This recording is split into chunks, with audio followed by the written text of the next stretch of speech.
A sua casa é um oásis ou só uma extensão do ritmo acelerado lá de fora? Se você está ouvindo esse podcast no meio da correria da semana, talvez esse seja o convite que você precisava.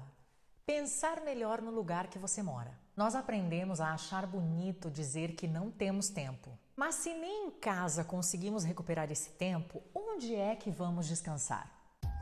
Oi, eu sou Fernanda Lassalle e este é o Margens do Caderno, um podcast sobre tudo aquilo que a gente pensa, sente, rabisca, mas nem sempre publica. Aqui eu venho falar comigo e com você sobre o que fica nas entrelinhas da vida real. Voltei a morar no campo. Sim, essa é a grande notícia e felicidade do meu ano. E você pode achar que esse sempre foi o meu sonho, mas não era assim. E é por isso que essa felicidade me surpreende tanto. E por isso eu queria fazer um episódio sobre este assunto, até para você que nunca considerou essa ideia, ter de repente uma outra perspectiva sobre isso. Que talvez se eu tivesse escutado há anos atrás, eu teria antecipado ou repensado a minha forma de viver, até mesmo na cidade grande.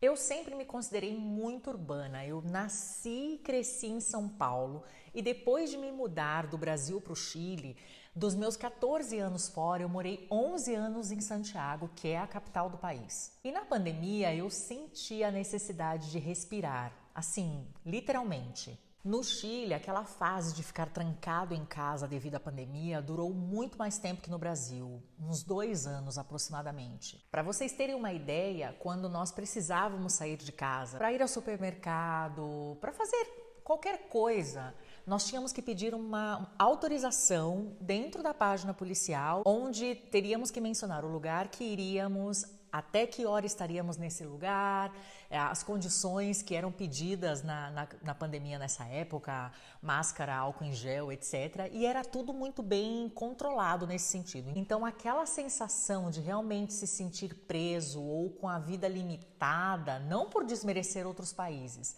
mas quem estava no Chile nessa época vai me entender. Sentimos bem de perto mesmo. E para ajudar, naquela época eu vivia sozinha num apartamento de 35 metros quadrados que não tinha sequer uma sacada. Então ali foi super necessário porque literalmente a janela de respiro que eu tinha não abria nem 45 graus, assim, era uma sensação muito claustrofóbica. Então naquela época eu quis me ver num contexto diferente de moradia, que não fosse apenas mudar de cidade, mas que também implicasse um jeito, um estilo de vida diferente. Eu queria que fosse mais pacato e mais imerso mesmo na natureza. E optando por isso, eu pensava que eu ia conseguir diminuir no dia a dia os efeitos do que o mundo vivia naquela época, que era bem triste e bem pesado. E foi assim que com o meu marido, que na época era meu namorado, que nós decidimos em 2022 fazer esse projeto piloto de vida no campo a apenas 1 hora de Santiago. E o que me surpreendeu, gente, é que nós amamos de cara, mas assim, de cara mesmo. Foi impressionante como nós não sentimos falta de nada e melhoramos a nossa qualidade de vida, assim, já nos primeiros dias. Só que em 2024 nós tomamos uma decisão precipitada. Eu estava passando por alguns problemas em que eu acreditava que talvez se eu voltasse para Santiago, esses problemas seriam solucionados ou minimizados. E aí decidimos morar em Santiago de novo. Conclusão, voltar para Santiago não foi a solução para esses problemas, mas voltar para Santiago me fez perceber algo que eu precisava para tomar uma decisão definitiva. Eu percebi que eu já não me adaptava mais a uma vida muito urbana, eu sentia muita falta do campo. E foi assim que em junho de 2025 nós fizemos as malas de novo, uma mudança e agora estamos vivendo novamente no campo e a ideia é não sair mais daqui. Agora, é claro que algumas coisas favoreceram essa decisão, essa volta para a vida na natureza. E eu queria destacar aqui pelo menos 3 aspectos que facilitaram isso. O primeiro deles é que o meu marido, ele é um empreendedor da área do esporte, ele faz o próprio horário. E se bem eu não sou empreendedora, eu trabalho CLT, digamos assim, para uma empresa chilena, eu lidero uma equipe, eu tenho todos os dias uma agenda certinha, chefes, rotinas, reuniões. Eu sou uma pessoa que trabalha na modalidade home office desde 2018, ou seja, desde antes da pandemia. Então, essa flexibilidade que ambos temos com relação ao nosso trabalho, não apenas facilitou tomar essa decisão, mas também nos fez pensar cada dia que estávamos em Santiago, que nós estávamos de alguma maneira desaproveitando esse benefício, sabe? O segundo aspecto que favoreceu é que nós dois dirigimos e nós dois temos os nossos carros. Eu não vou mentir para vocês, morar no campo, morar numa cidade no interior, mas especificamente no campo, mais imerso na natureza, dirigir e ter um carro faz toda a diferença. E o terceiro aspecto é que nós não temos crianças. Beto, meu marido, ele tem um filho já de 18 anos, mas que não mora conosco, porém nós não temos filhos juntos. E eu acho que, se bem uma vida na natureza é perfeita para uma criança, o fato de você não ter filhos também ajuda muito em não ter aquela preocupação assim: meu filho vai se adaptar a uma nova escola? Será que uma escola no interior ou numa cidade pequena oferece tudo aquilo que ele precisa? Se bem existem colégios maravilhosos em cidades pequenas, super destacados e que inclusive alguns pais até mandam seus filhos em férias de verão ou férias de inverno ou inclusive para cursos complementares de determinadas disciplinas. Então, sim, tem colégios muito bons em cidades menores, tanto no Brasil como no Chile. Mas vocês entendem o que eu estou falando?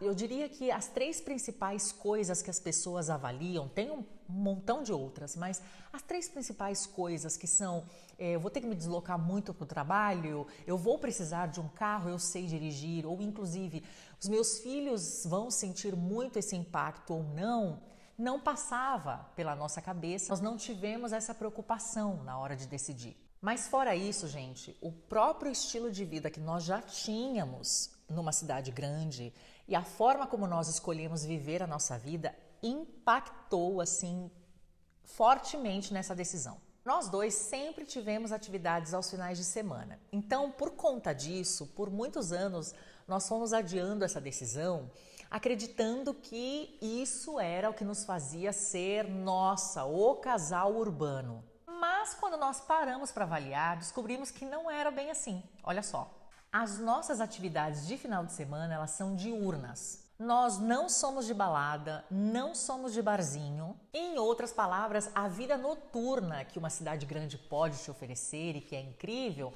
não chama a nossa atenção. Nós amamos um bom restaurante, descobrir um novo sabor, um novo menu, o que ele tem para oferecer. Porém, 90% do nosso tempo no mês, o que nós gostamos mesmo é de cozinhar em casa e receber. E justamente por isso que eu acabo de comentar, nós também não temos o hábito de pedir comida por delivery. Nós dois apreciamos um bom filme e tal, mas, gente, nós podemos passar meses sem ir ao cinema. E nossos amigos e familiares sabem que nós dormimos e acordamos cedo, inclusive de final de semana, naturalmente e sem mau humor. Sempre foi assim. Nós dois também amamos socializar, estar com os nossos amigos, com os nossos familiares. Nós recarregamos a nossa energia com as pessoas, mas quando temos que nos recarregar internamente, isso funciona no silêncio.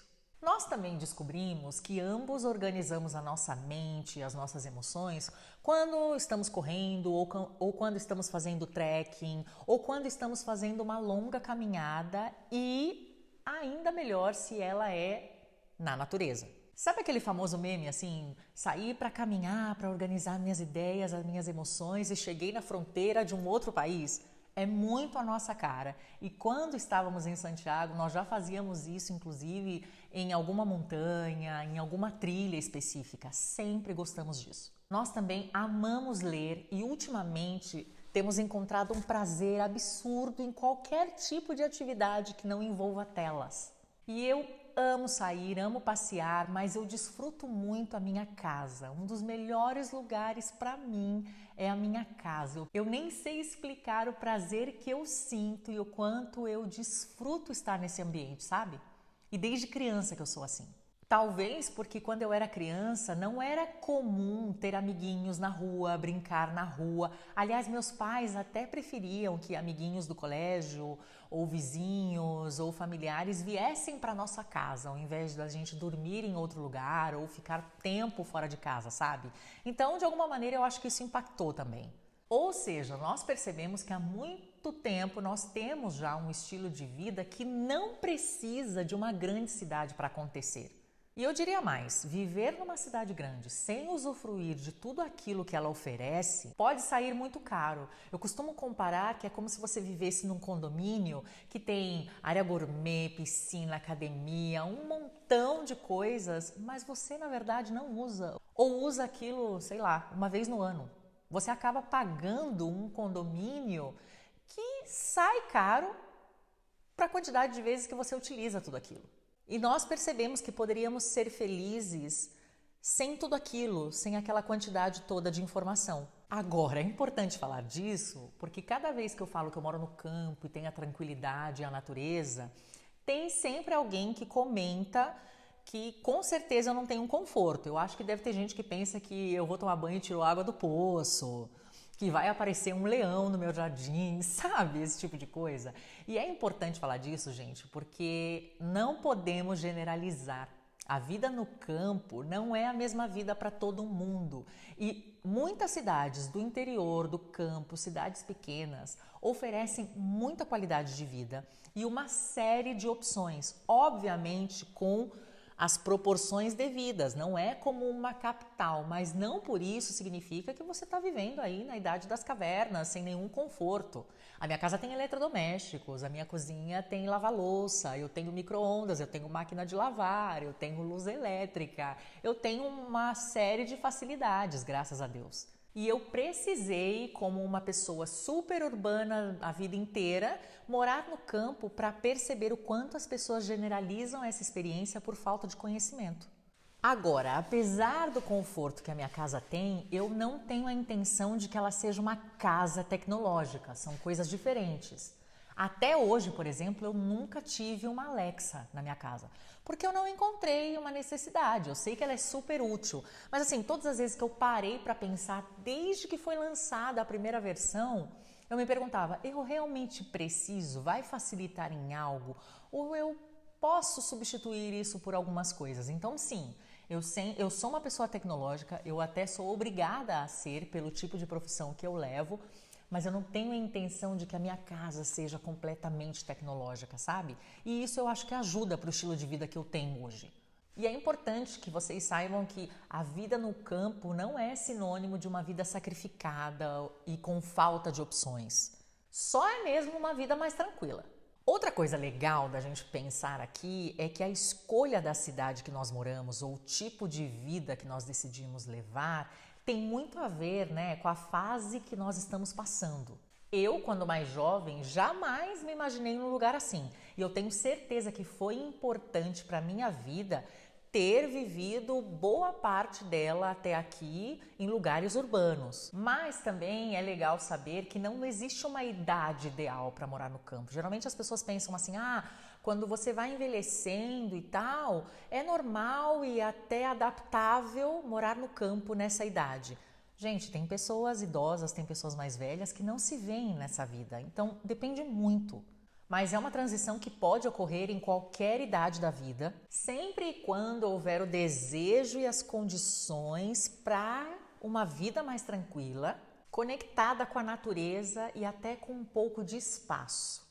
Aproveitando que eu mencionei a palavra espaço, também cabe aqui falar sobre isso. Metade da minha vida eu morei em apartamentos, alguns inclusive bem pequenos, como que eu mencionei aqui no começo do episódio, que tinha menos de 40 metros quadrados. E a maioria desses apartamentos que eu morei atenderam à fase que eu estava vivendo na época. Por alguns anos, ter apenas sala, cozinha, banheiro e quarto era suficiente para mim, eu estava felizona.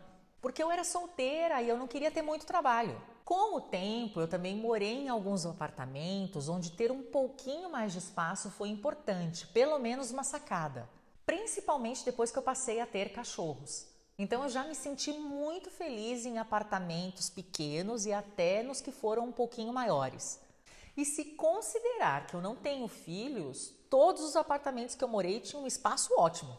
Mas já faz um tempo que eu, Fernanda, comecei a questionar os condomínios de apartamento. Eu não sei vocês, mas eu não sou a pessoa que usa tudo que o condomínio oferece. Gente, eu já cheguei a morar 3 ou 5 anos num apartamento sem nunca ter usado o salão gourmet, o salão de festas normal ou qualquer outra coisa que o condomínio oferecesse. E aí, de novo, se você olhar por esse lado, acaba saindo caro você pagar por uma estrutura que você não utiliza. E eu acho que tem muita gente com o meu perfil morando em apartamento. Sinceramente, eu acho que as construtoras deveriam considerar, olhar de perto para esse público e considerar construir alguns condomínios de apartamentos, né, novos, obviamente, que não tenha tanta estrutura, mas que o espaço do apartamento em si seja maior, atenda às necessidades de pessoas que costumam fazer comemorações ou costumam fazer tudo em casa, sem usar aquela estrutura enorme que um condomínio possa oferecer. Mas infelizmente isso é cada dia menos comum, os apartamentos cada vez são menores, o espaço externo acaba sendo maior, você acaba pagando mais caro, porque também numa cidade grande você fica naquele limbo que é, eu não posso pagar por um apartamento maior que sai caríssimo, mas também não posso pagar por uma casa, porque de repente em alguns lugares de algumas capitais, pagar pelo aluguel de uma casa também pode ser o olho da cara. E lá atrás, quando eu tinha meus 37 anos, eu comecei a considerar a ideia de morar numa casa com um pouco mais de espaço. Eu já contei nas minhas redes sociais que durante a minha infância e até bem pouco tempo atrás, mas principalmente na minha infância, eu mudei muitas vezes de casa devido ao trabalho do meu pai.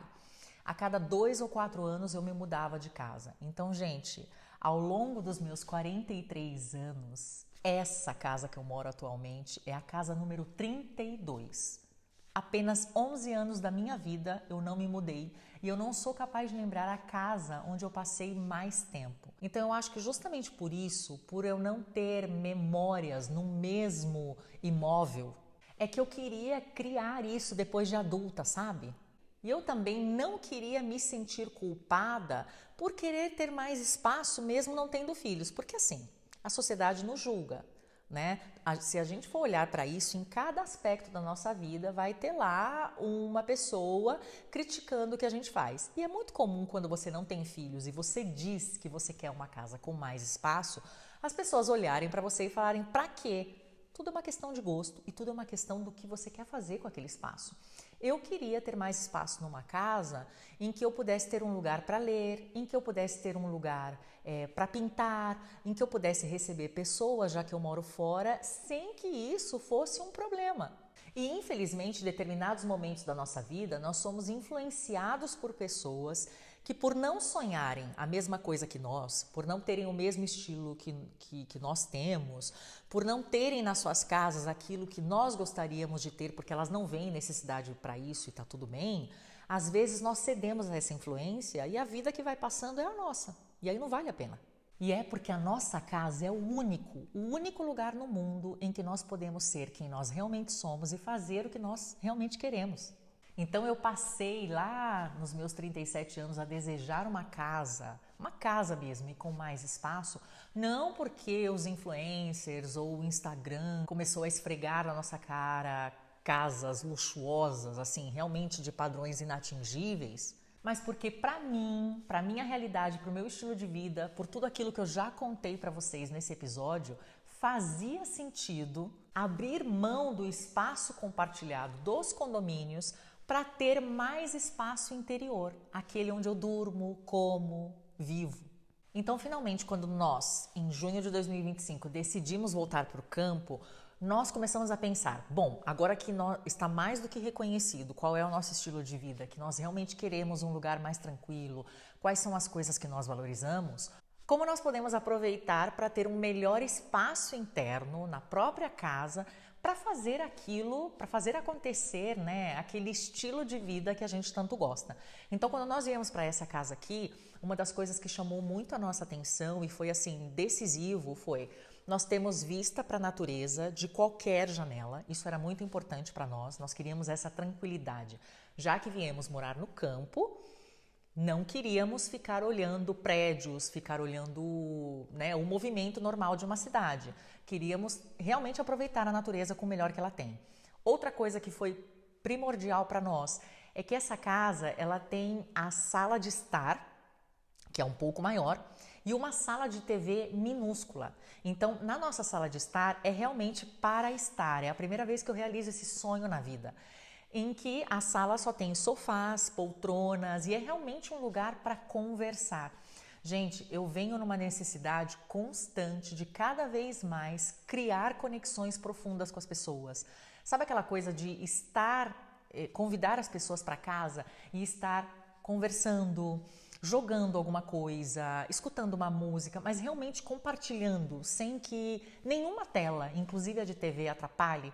Para nós isso era muito importante e temos feito questão de valorizar isso, porque hoje em dia, até quando você junta pessoas, amigos, familiares, tem alguma tela interrompendo ali a comunicação que poderia ser muito mais humana. Então, para nós fez muito sentido. E a TV ficou em outra sala, que é pequena, inclusive, mas suficiente. Um sofá daqueles de assistir televisão, que é um pouco mais confortável, e a TV e não precisa mais, sabe? Porque a gente vai lá, quando nós queremos realmente ver alguma coisa. E aqui, na sala de estar, ficam as conversas mesmo, as coisas mais profundas. Outra coisa que nós queríamos muito era, se vamos para o campo, nós queremos coletividade. Eu amo a minha privacidade, eu não sou aquela pessoa que depende que todo dia ou todos os finais de semana tenha gente em casa. Eu respeito muito o espaço do outro, eu amo momentos de silêncio. Mas eu sou uma brasileira, fora do Brasil. Toda a minha família, todos os meus núcleos mais próximos não estão aqui. E depois dos 40 anos, né, de idade, e principalmente depois de 14 anos fora do Brasil, eu comecei a sentir falta de ter vínculos mais próximos no lugar onde eu moro. Devido àquela experiência que eu contei para vocês de toda uma infância mudando de bairro ou de cidade, de casa, devido ao trabalho do meu pai, eu nunca tive vizinhos, eu não tenho amigos de infância, eu não pude criar essas coisas. E eu sinto que morando no campo, claro, todo mundo tem a sua vida, mas as pessoas são mais próximas, mais dispostas a ajudar, tem mais tempo para conversar. Eu queria viver aquela experiência bem clichê do tipo, acabou o açúcar e eu vou lá bater na porta da vizinha, sabe? Que é algo que eu sinto que os apartamentos e as cidades grandes tiram um pouco. E por último, o nosso critério também é que nós queríamos viver em uma casa que proporcionasse uma experiência de reconexão e de descanso. Não só para nós que moramos aqui, mas para quem nos visita. Nós queríamos que as pessoas, quando nos visitassem, tivessem aquela sensação, mesmo que fosse por um dia, por um almoço, num fim de tarde, que elas tivessem a sensação quase como se elas tivessem sido transportadas para um universo paralelo ou estivessem de férias.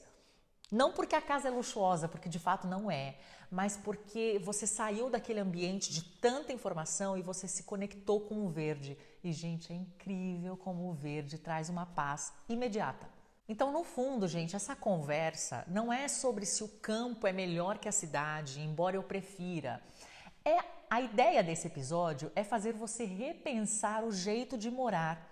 É sobre ter na sua casa espaços, independente do tamanho que ela tenha ou de onde ela fique, que realmente tenham significado, que seja para a sua rotina, para aquilo que faz sentido para você. E não como se morar fosse um estilo de vida que a gente compra por atacado e que todo mundo faz igual e que às vezes fica até no automático, sem repensar. Talvez tenha feito sentido para você no momento da sua vida. Será que faz sentido hoje e continua fazendo sentido para a vida que você quer para o futuro? E não à toa está rolando um movimento muito interessante ultimamente, que é o de resgatar as casas que têm uma decoração mais afetiva. A gente teve por muito tempo casas naquele estilo bem moderno, tudo branco, que hoje em dia até se fala que se parecem mais a clínicas e hospitais que a casas. Tem algumas que são bem bonitas, mas não deixa de transmitir um ar mais frio, né? Uma coisa muito mais dura, engessada. Até mesmo o estilo farmhouse ganhou muitos adeptos, né?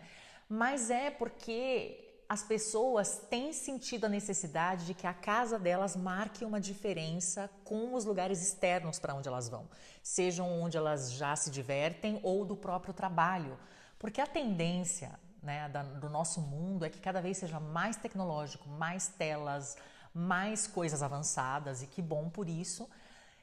Mas por isso mesmo, se nós não colocarmos uma diferença com aquilo que é vivido na nossa casa, com a atmosfera que é gerada ali, nós vamos pirar. Porque não vai existir mesmo esse lugar de descanso se ele não for intencional dentro da nossa casa. E diante de tudo isso, então, será que a sua casa tem sido esse lugar de acolhimento, de recolhimento, de sossego?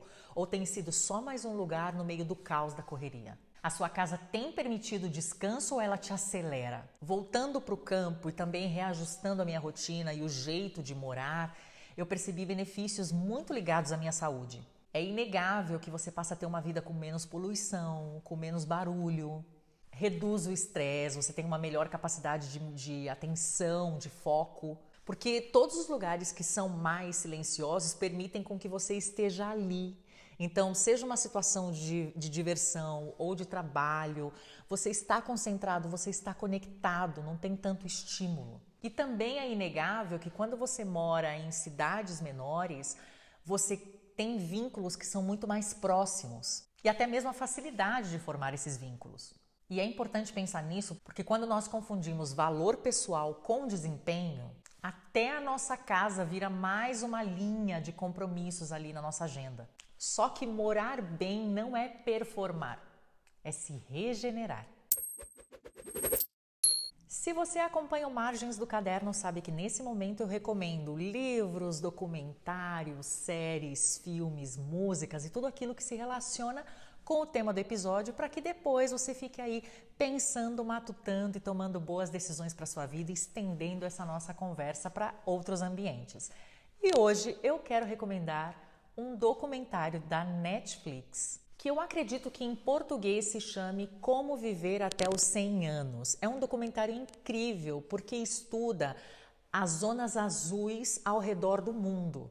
E elas são chamadas dessa forma porque os seus habitantes tendem a ter uma longevidade muito grande, fora do comum comparado com outras áreas. É muito interessante porque o pesquisador visita esses lugares, inclusive tem uma ilha no Japão, uma ilha na Grécia, uma península na Costa Rica, uma região dos Estados Unidos em Loma Linda e uma ilha da Sardenha. São as 5 zonas azuis do mundo onde se percebe uma alta qualidade de vida e longevidade. E ele nos conduz assim numa espécie de viagem pelos ambientes que essas pessoas frequentam, os fatores culturais que envolveram tudo isso, os alimentos, a vida mais pacata, o contato com a natureza. E o mais legal é que mostra como escolhas simples do cotidiano impactam tanto na nossa saúde e na nossa vida. É muito interessante, o documentário é o resultado de 20 anos de pesquisa e estudos e imersão nesses 5 lugares do mundo. Então fica aí a recomendação do lembrete de hoje para que você possa ver em família, com as pessoas que você ama e assim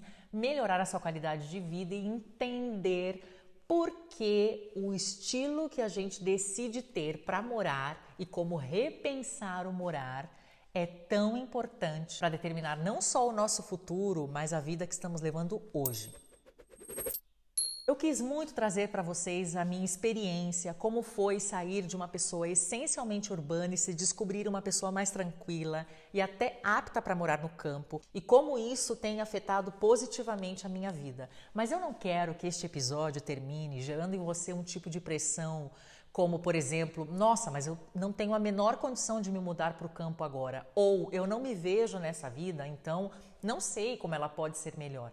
É justamente para gerar a reflexão de como, independente se no campo, na cidade, no interior, na capital, você pode fazer da sua casa um lugar que respire a sua essência, que promova o descanso, que regenere a sua vida e que não seja um ambiente de pressão, porque ambientes de pressão, tanto o virtual como o presencial fora da sua casa, já vai te dar. Obrigada por me escutar nas entrelinhas e com certeza a gente se vê no próximo Rabisco.